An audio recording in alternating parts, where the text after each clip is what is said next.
وأشهد أن محمدا عبد الله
হাজার চেষ্টা করবে মৃত্যু থেকে কেউ বাঁচা যাবে না, কিন্তু মৃত্যু আমাকে হবে।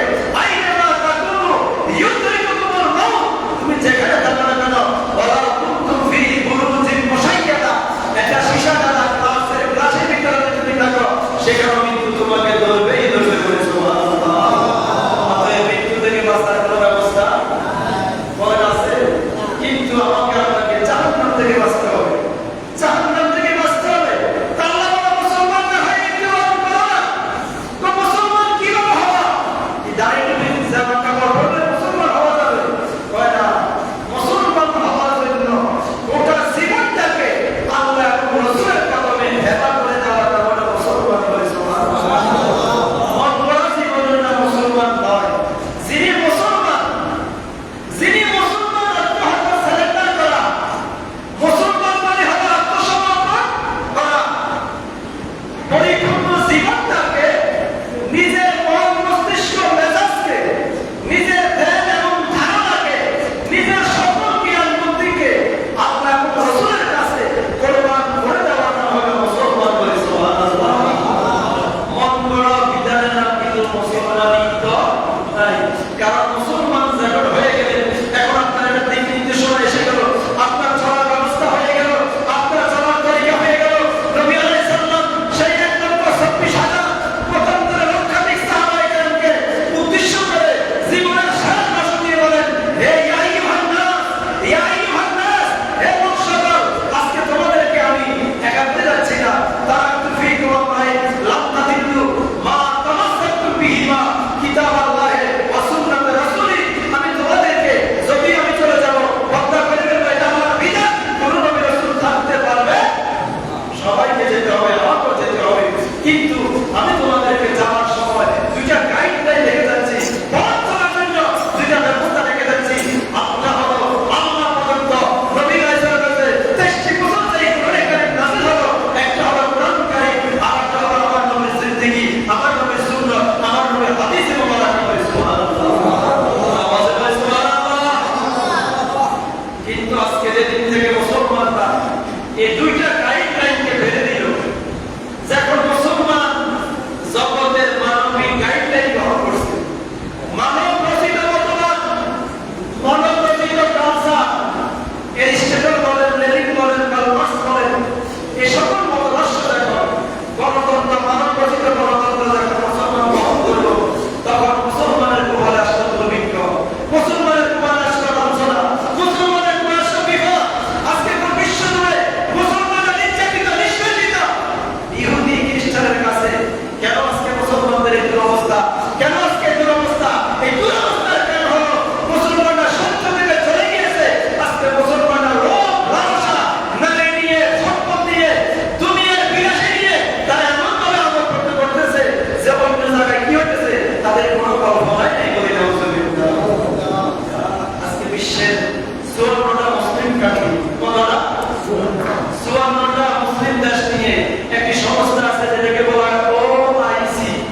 কিন্তু আল্লাহর এই বিধান মুসলমান কি সেই মতাদর্শের ভিতরে আছে? সেই এক বডির ভিতরে আছে? আজকে যারা সম্পদ নিয়ে, নারী নিয়ে, টাকা নিয়ে, সেই আল্লাহ প্রদত্ত সম্পদ, তেল নিয়ে, পেট্রোল গ্যাস নিয়ে, তেলের মতো অগাধ সম্পদ, স্বর্ণের খনি পেয়ে যারা বন্ধ করতেছে, তারা অবলম্বন করতেছে, কিন্তু এদিকে হাজার হাজার মুসলমান অকাতরে জীবন দিতেছে, যাদের বাড়ি ঘর ছেলে মেয়ে সম্পদ কিছুই নেই, আজকে তারা সর্বহারা। কিন্তু ওইদিকে আমরা নারী নিয়ে, আমরা গাড়ি নিয়ে, আমরা আবাদ করতে করতেছি। জ্ঞান জবাব দেওয়া হবে মুস্তফা ইসলামের রোজে মাহাশর। অবশ্যই তোমাকে আমাকে মুস্তফার সামনে সেদিন দাঁড় করানো হবে যে অমুক জায়গায় এরকম আঘাত হয়েছে, তোমার প্রতিরোধ করার ক্ষমতা ছিল, কিন্তু তুমি প্রতিরোধ করো নাই। আজকে তুমি এক চুলো সামনে আগানোর অবস্থায় কথা বলে আল্লাহ সেদিন আমাকে আপনাকে সেদিন কষ্ট করবে কিনা? অথচ মুসলমানদের জীবনের বিধান এক, সব কিছু এক, কিন্তু আজকে আমরা বিবাদ হয়েছি। অথচ আল্লাহ বলেন ওয়াতাসিমু বিহাবলিল্লাহি জামিয়া, ওয়াতাসিমু বিহাবলিল্লাহি জামিয়া। হে মুসলমানরা, তোমরা ফরক হয়ে না, তোমরা সবাই এক কাতার হয়ে যাও, তোমরা সবাই একই পরিবার হয়ে যাও। সুবহানাল্লাহ, তোমরা আমাদের বলে সুবহানাল্লাহ। এই অবস্থায় আপনারা জানেন যে ফিলিস্তিনের কি অবস্থা চলতেছে। অলরেডি ৬০,০০০-এর অধিক মা-বোনরা দুনিয়া থেকে নীরবভাবে দুনিয়া থেকে বিদায় নিয়েছে। আজকে আমরা চিন্তা করি বৃষ্টির কথা, আমরা চিন্তা করি ফসলের কথা, তাদের চিন্তা কি করবে? তাদের মধ্যে কি বাড়ি গাড়ি মানে ছিল না? ছিল কিনা? সেই ফিলিস্তিনের জমিন আজকে একটা মরুভূমির মতো হয়ে গেল। কোথায় দাঁড়ান, কোথায় বাড়ি, কোথায় ছেলে, কোথায় মেয়ে, কোথায় স্ত্রী, কোথায় সন্তান, সবাই বিদায়, সবাই বিলীন হয়ে গেল। সাথে সাথে অতি অল্প সময়ের ভিতরে ভারতের মুসলমানদের উপর হিন্দুরা, উগ্রবাদী হিন্দুরা নীরবভাবে নির্যাতন করতেছে। আমরা আল্লাহর কাছে পানা চাই যে আমাদের প্রতিবেদী দেশ ভারত, মুসলমান কারোর সাথে যুদ্ধ করতে রাজি নয়। মুসলমানের আদর্শ হলো যে পৃথিবীতে সকল দল, সকল মতের মানুষ বসবাসের অধিকার বলেন আছে কিনা? মুসলমান কারোর সাথে বিবাদ করে না, মুসলমান কারোর সাথে গায়ে লেগে ঝগড়া করে না। মুসলমানের শিক্ষা হলো, আমার নবী শিক্ষা দিয়েছে যে হে আমার উম্মতেরা, তোমার দেশে যদি কোনো বিধর্মীয় থাকে তুমি তাকে নিরাপত্তা দিও। তোমার মসজিদ যেরকম নিরাপদ থাকবে তার মন্দিরও নিরাপদ, তার গির্জা নিরাপদ। তুমি তার মন্দিরে আক্রমণ করার প্রয়োজন নাই, গির্জা আক্রমণ করার প্রয়োজন নাই। এই শিক্ষা আমার নবী আমাদেরকে দিয়েছে কিনা? বলে দিয়েছে কিনা? কিন্তু আজকে সেই উগ্রবাদীরা, ভারতের সেই উগ্রবাদী হিন্দুরা আমাদের মুসলমানদের উপর নীরব নির্যাতন চালিয়েছে। আল্লাহ মুসলমানদেরকে যেন হেফাজত করে সকলে বলে আমিন। আমাদের বিধান এক, আমাদের নবী এক, রাসূল এক, আল্লাহ এক, একই না? কিন্তু আমরা হয়ে গেলাম বিভাগ। আমরা হয়ে গেলাম কি? সবাই এক এক জনে এক এক ঘর করে, এক এক জনে এক এক পথ নিয়ে, এক এক জনে এক একটা পথ নিয়ে বিভিন্ন ভাবে মুসলমান আছে, ঐক্য নষ্ট হয়ে গেছে। কিন্তু আমাদের সবার উচিত এক এক প্ল্যাটফর্মে এসে আজকে যদি আপনি ইহুদি খ্রিস্টানকে যদি আপনি যদি ভেদাভেদ করে যদি নিজেরা যদি এলোমেলো হয়ে থাকে, তাহলে এই ইহুদিদের আক্রমণ থেকে বাঁচার মতো কিন্তু কারা থাকবে? কারা থাকবে? কাউকে তারা কিন্তু তারা আক্রমণকে কোনো পরিচয় দেখবে না। তারা দেখবে শুধু মুসলমান। তারা দেখবে কি আপনি কোন আকীদা, কোন বিশ্বাস, সেটা কি তারা সেটা গ্রহণ করবে? তারা দেখবে শুধু আপনি মুসলমান কিনা। মুসলমান হলে আপনি তাদের আক্রমণ করবেন। অতএব এই ক্লান্তি লগ্নে আমাদের সবাইকে ঐক্যবদ্ধ হয়ে ইসলামের পক্ষে কাজ করতে হবে। এবং যাতে ইহুদি খ্রিস্টান আজকে ইসরায়েল যেরকম আমার অসংখ্য অগণিত মানুষদেরকে বিদায় দিয়েছে, এভাবে শুধু ইসরায়েল যেভাবে ফিলিস্তিনকে নিশ্চিহ্ন করে দিয়েছে, একইভাবে তারা ইহুদি এমন একটা পরাশক্তি, ইহুদি মুসলমানদের এমন একজন দুশমন, তারা পর্যায়ক্রমে এক এক করে এক এক সময় এক এক মুসলমান দেশের উপর আক্রমণ করবে কিনা? করবে কিনা? যখন আমরা নীরব থাকবো, যখন আমাদের কোনো সাহস থাকবে না, তখন তারা তো বলবে যে এদের উপর যাতে আক্রমণ করি, এদের তো কোনো ভূমিকা নাই। শুধুমাত্র আমরা নীরব থাকলে হবে না, আমাদের ইমানি কাজ করতে হবে। ইমানি কার্যক্রম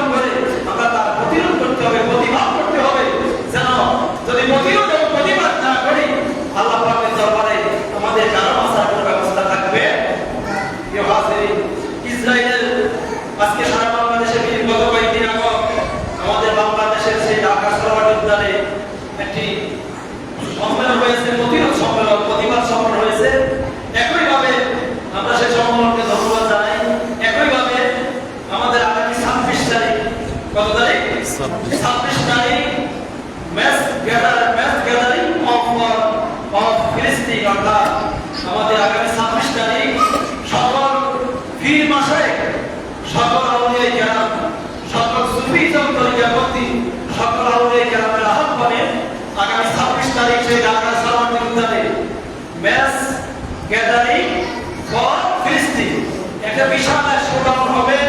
সেখানে আমাদের সবাইকে দল মত নির্বিশেষে সেখানে প্রতিরোধ জানার জন্য আমাদের সবাইকে দাওয়াত দিচ্ছি। সবাই অবশ্যই অংশগ্রহণ করবে, এটা আমাদের ইমানি দায়িত্ব। কি দায়িত্ব? ইমানি দায়িত্ব। সেখানে অংশগ্রহণ করে আমরা জানাতে চাই, নিন্দা জানাতে চাই, সেই ভারতে যারা আক্রমণ করতেছে তাদের উপর আমরা নিন্দা করবো, নিচে প্রতিরোধ করবো।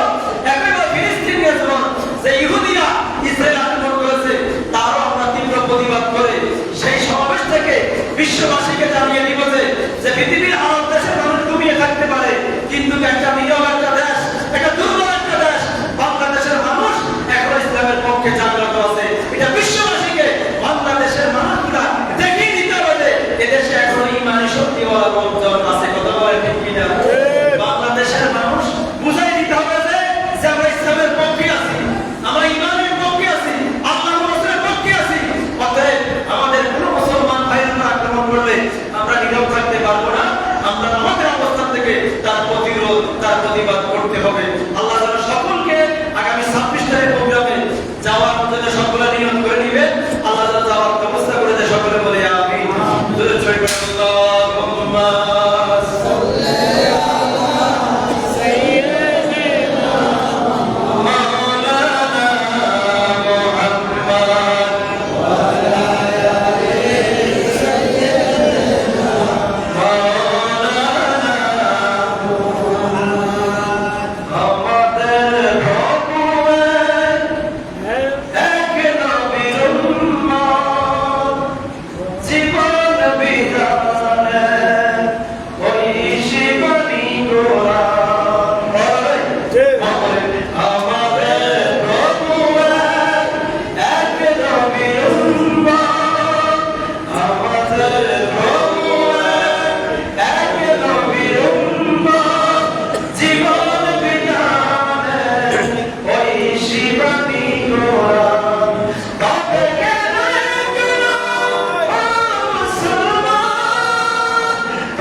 আমাদেরকে আল্লাহ এমন একজন স্রষ্টা যে আল্লাহ তার হাবিবকে ভালোবাসে, ওই হাবিবকে ভালোবাসার কারণে হাবিবের উম্মতকে ভালোবাসে। বলে সুবহানাল্লাহ। হাবিবের উম্মতকে চোখে চোখে কানে কানে আল্লাহ বদরের ময়দানে ফেরেশতা দিয়ে সাহায্য করেছে। আল্লাহ রাব্বুল আলামিন ফেরেশতাদেরকে বলল, ওই ফেরেশতারা বদরের ময়দানে আমার হাবিব যুদ্ধের ময়দানে সেনাপতি, আমার হাবিব যুদ্ধের ময়দানে আমি গেল। ও ফেরেশতারা যাও, আমার বন্ধু 313 জন নিয়ে নেমেছে, কিন্তু তাদের সংখ্যা হলো 1000। সংখ্যা যদিও কম, আমি আল্লাহর শক্তি কিন্তু কম নয়। আল্লাহ যেই দিকে থাকে ওই দিকে যদিও সংখ্যা কম থাকে, আমার আল্লাহ বলে বিজয়ের মালিক বলে আমি আল্লাহ বলে সুবহানাল্লাহ। সংখ্যা কম হলেও আমার আল্লাহ বিজয় দিতে পারে কিনা? কথা বলে পারে কিনা? আল্লাহ থেকে শক্তিমান এই পৃথিবীতে আর কেউ আছে কিনা? পৃথিবীর সব যদি একদিকে থাকে, আমার আল্লাহ যদি একদিকে থাকবে, ওই দিকে যদিও লোক সংখ্যা কম হয়, কিন্তু ওই দিকে বিজয় আসবে কিনা? আসবে কিনা? তোমার আল্লাহ 313 জনকে 1000 মোকাবেলায় বিজয় দান করেছে। সেই বিজয় দিতে গিয়ে আল্লাহ বলে ফেরেশতাদেরকে যেতে হবে। ফেরেশতারা বলে, আল্লাহ আমাদেরকে তো তুমি যুদ্ধ করার জন্য বানাওনি, কি জন্য বানাইছি? আমাদেরকে বানাইছে শুধুমাত্র তোমার তাসবিহ পড়ার জন্য। আমরা সুবহানাল্লাহ করতেছি, আলহামদুলিল্লাহ করতেছি, আল্লাহু আকবার। আমাদের কাম হলো 24 ঘন্টা তুমি মামলার গুণকীর্তন করা। কিন্তু আমার আল্লাহ বলে ঠিক আছে, তোমাদের যুক্তি ঠিক আছে, তোমাদেরকে বানাইলাম আমার তাসবিহ পড়ার জন্য, আমার গুণগান করার জন্য। কিন্তু এই মুহূর্তে যে আমি আল্লাহ আমার সিস্টেম পরিবর্তন করে দিতেছি, যে আমার বন্ধু যেহেতু যুদ্ধের ময়দানে নেমে গেল, বন্ধুর সহপাঠীরা নেমে গেল, আমি আমার বন্ধুর প্রয়োজনে, বন্ধুর উন্মতের প্রয়োজনে তোমাদেরকে সৈন্য হিসেবে ব্যবহার করবো বলে সুবহানাল্লাহ। সে আল্লাহ এখন আছে কিনা? না, মনে নাই। আসেনি? ক্ষমতা আছে কিনা? সে আল্লাহ এখনো কি ব্যবস্থা বানাইতে পারে কিনা? নাকি সব শেষ? আছে কিনা? আমার আল্লাহ বলা কাহানু ওয়ালা তাহজানু, হে ঈমানদাররা, তোমাদের কোনো ভয় নেই। ইন্নী কুনতুম মাওলানা, যদি তোমরা মুমিন হও অবশ্যই বিজয় তোমাদের হয়ে হবে বলে সুবহানাল্লাহ। বিজয় হবে কাদের? ঈমানদারদের। কাদের বিজয় হবে?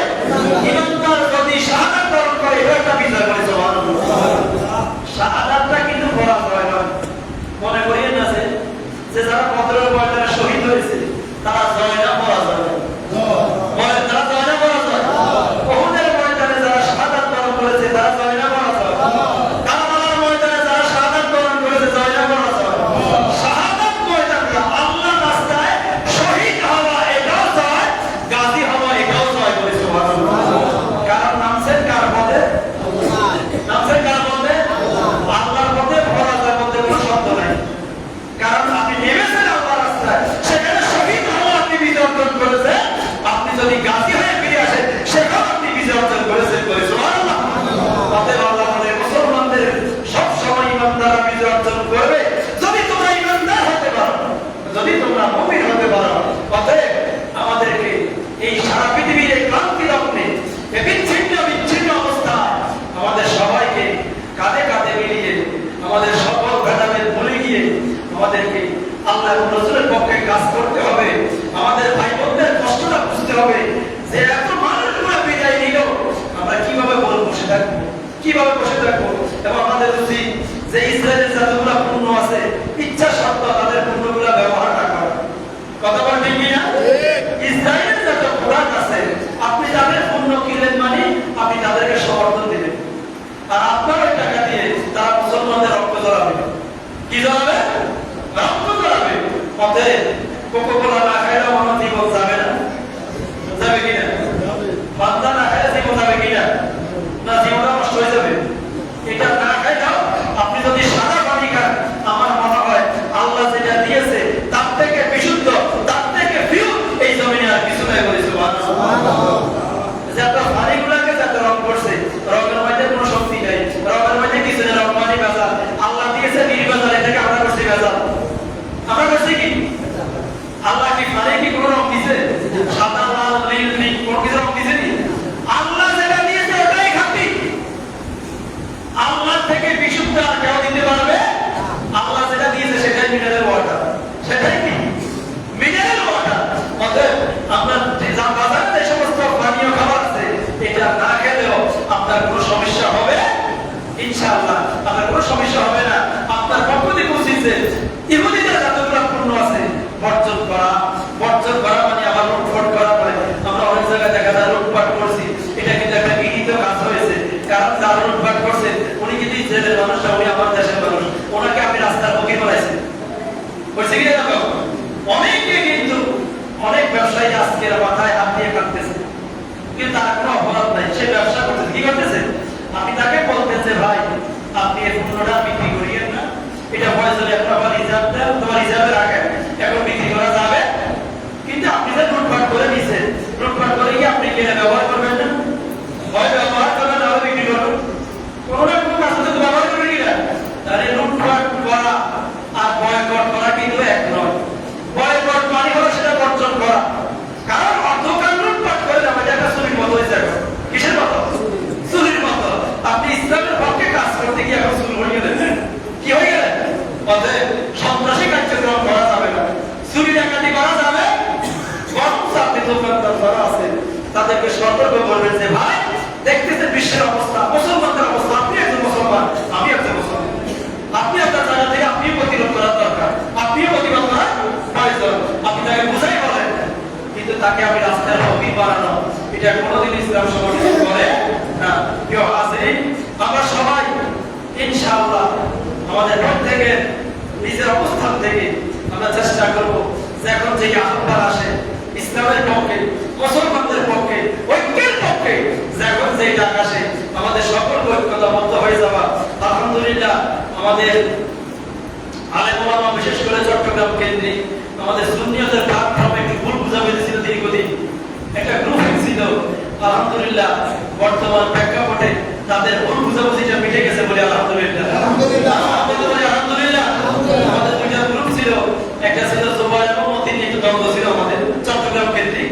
সেটা আলহামদুলিল্লাহ আমাদের যারা তরুণ আলেম ওলামার অক্লান্ত প্রচেষ্টায় তরুণ আলেমদের দিন রাতের পরিশ্রমের বিনিময়ে তারা বুঝাইতে সক্ষম হয়েছে যে আমরা গ্রুপে থাকবো না, আমরা এক কাতারে থাকবো ইনশাআল্লাহ।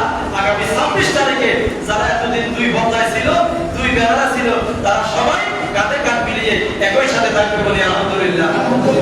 আমাদের যেহেতু এটা আমাদের জন্য একটা বড় একটা বিজয়, বড় একটা কি বিজয়, যে আমাদের বৃহৎ একটা অংশ আমরা যদি একই দলের মধ্যে দুই জায়গায় থাকি সেটা হলে আমরা দুর্বল নাকি সবল? দুর্বল না। ইনশাআল্লাহ আমাদের এই যে গ্রুপটা ছিল সেটা মিটে গিয়েছে, এখন সবাই এক, আর সবার পরিচয় আমরা মুসলমান, আমরা আহলে সুন্নাত ওয়াল জামাতের অনুসারী, আমরা আল্লাহ এবং রাসূলকে ভালোবাসি, আউলিয়া কেরামকে ভালোবাসি, আউলিয়া কেরামের মতাদর্শ অনুযায়ী এদেশে কোরআন সুন্নাহর আইন, এদেশে কোরআন সুন্নাহর হুকুমত কায়েম হবে ইনশাআল্লাহ। সকলে বলি আলহামদুলিল্লাহ, মুহাম্মাদুর রাসূলুল্লাহ আলহামদুলিল্লাহ। আমাদের সকলকে আর ভেদাভেদ করা যাবে না। আমরা ইনশাআল্লাহ সবাই সবার অবস্থান থেকে আগামী 26 তারিখ শনিবার, যেটা অনেকের জন্য অফডে, স্কুল কলেজ আশা করি বন্ধ, আমরা সবাই যদি অংশগ্রহণ করি এটা আপনার ইমানি চেতনা বাড়বে, ইমানি শক্তি বাড়বে। আপনি বুঝতে পারবেন যে এদেশে আসলে তো তরিকত এবং সুফি মানব এখনো আছে। আমার ইমান মজবুত হবে, কি হবে? ইমান চাঙ্গা হবে। এজন্য আমি আশা করব সবাই একটা নিরন্তর পক্ষে জীবনে বহু জায়গায় বহু সময় দিয়েছে, একটু ঢাকার ময়দানে যাবে, এটা আমি আপনাদের সকলকে দাওয়াত দিতেছি। এবং একদিকে দেখতেছেন ফিলিস্তিনের অবস্থা, আর একদিকে দেখতেছেন একবার রিসেন্টলি ভারতের সমস্যা দেখা দিয়েছে কিনা? ভারতে তারা বিভিন্নভাবে তারা চাইছে আমাদের সাথে সংগ্রাম, আমাদের সাথে বিভিন্নভাবে রাষ্ট্রীয়ভাবে তাদের মধ্যে প্রতিরোধ এখন দূরত্ব। আরেকদিকে তারা এখন কিছু না পাইয়া আমাদের মুসলমানদের কিছুদিন আগে একটা ওয়াকফ বিল পাস করছে যে মুসলমানদের মসজিদ মাদ্রাসা তারা নিয়ে যাওয়া, যে অর্থ এসেছে যেগুলো আছে, যাতে মসজিদগুলো তো অর্থ না, মাদ্রাসাগুলো অর্থ, এই প্রতিষ্ঠানগুলো তারা দখল করার জন্য তারা এটা একটা চেষ্টা করতেছে। এটা মুসলমানদের আন্দোলন কারণে এটা হাইকোর্ট এখন স্থগিত করেছে, কিন্তু তারা বিভিন্নভাবে মুসলমানদের বিভিন্ন এলাকায় তারা নির্যাতন করতেছে। অতএব আমাদেরকে নীরব থাকলে হবে না, আমাদেরকে দাঁড়াতে হবে। মুসলমানরা ঐক্যবদ্ধ হয়ে থাকে, দেখবেন তারা যতই হোক না কেন তারা মুসলমানদেরকে কিন্তু ভয় পায়। কি ভয়? কারণ মুসলমান এমন একটা জাতি, যেই জাতিকে কোনোদিনও কোনো কালে একজন দেখা যায় 1 লক্ষ ইহুদি খ্রিস্টান 1 লক্ষ বেঈমানের মোকাবেলায় একজন মুসলমান, একজন মুমিনের খাদ্দাম, একজন খালিদ বিন আইয়ুব যথেষ্ট বলে। সুবহানাল্লাহ। এটা কারা কারা মুসলমানরা প্রমাণ করে দিয়েছে। কারণ মুসলমানদের যে শক্তি, এটা তো জাগতিক শক্তি নয়, এটা আল্লাহ প্রদত্ত শক্তি বলে। সুবহানাল্লাহ। আল্লাহ আমাদের সকলকে ইমানি চেতনা নিয়ে, ইমানি চেতনা নিয়ে যেন আমরা আমাদের জীবনটাকে চালাতে পারি এবং সকল ভেদাভেদ ভুলে গিয়ে আল্লাহর কাছে সাহায্য চাবেন। আল্লাহ যেন আমাদের দেশকে সকল রকম ষড়যন্ত্র থেকে, সকল রকম যুদ্ধ বিগ্রহ থেকে এ দেশকে যেন হেফাজত করে। সকলে বলে আমিন। ওয়া মা তাওফীক ইল্লা বিল্লাহ। আসসালামু আলাইকুম ওয়া রাহমাতুল্লাহ।